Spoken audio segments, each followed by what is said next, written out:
Hello दीदी बहनी भैया, हेलो नमस्ते। आप सब कैसे हैं? आशा करते हैं आप सब ठीक हैं। एक देवी माँ का पचरा सुनावे चलते ही। अच्छा लगे तो लाइक और सब्सक्राइब करें।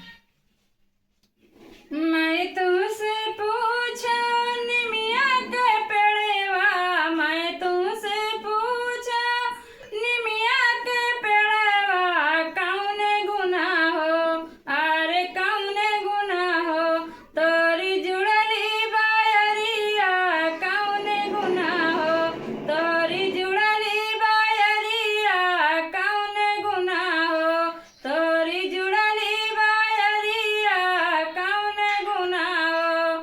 हमारी ने डरिया मैया झूले झूलनवा, हमारी ने डरिया मैया झूले झूलनवा, यही गुनाह हो, अरे यही गुनाह हो, हमारी जुड़ली बायरिया, यही गुनाह हो, हमारी जुड़ली बायरिया, यही गुनाह हो।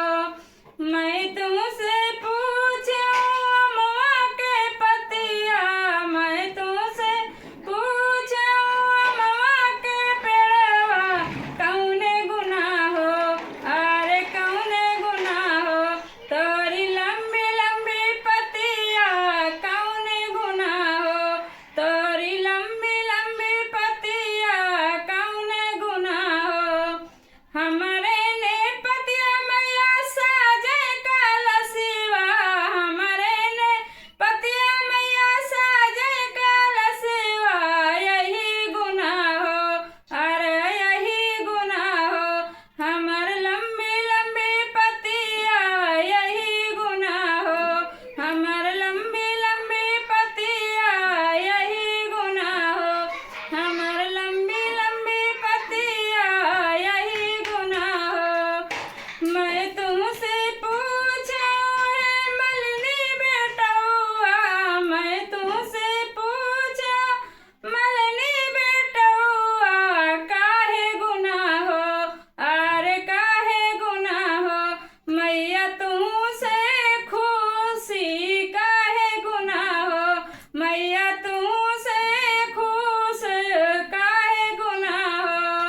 हमारे ने फुलवा मैया करई सिंगरवा, हमारे ने फुलवा मैया करई सिंगरवा, यही गुनाह हो, अरे यही गुनाह हो, मैया हमसे खुशी हो, यही गुनाह हो, मैया हमसे खुशी हो, यही गुनाह हो।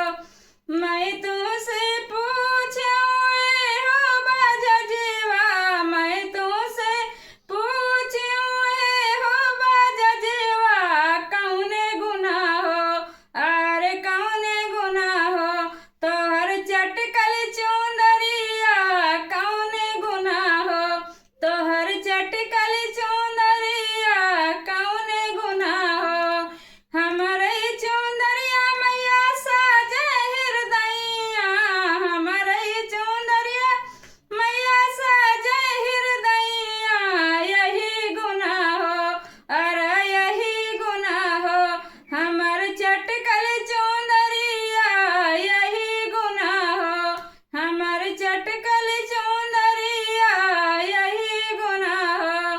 मैं तुमसे पूछूं है हो मालिनिया, मैं तुमसे पूछूं है हो मालिनिया, काहे गुनाह हो, अरे काहे गुनाह हो, तोरी हरी भरी बगिया, काहे गुनाह हो, तोरी हरी भरी बगिया, काहे गुनाह हो। हमारा ई फुलवा मैया बनवाई हरवा, हमारा ई फुलवा मैया पहिराई हरवा, यही गुनाह हो, अरे यही गुनाह हो, हमारी हरी भरी बगिया, यही गुनाह हो, हमारे हरी भरी बगिया, यही गुनाह हो। जय माता दी।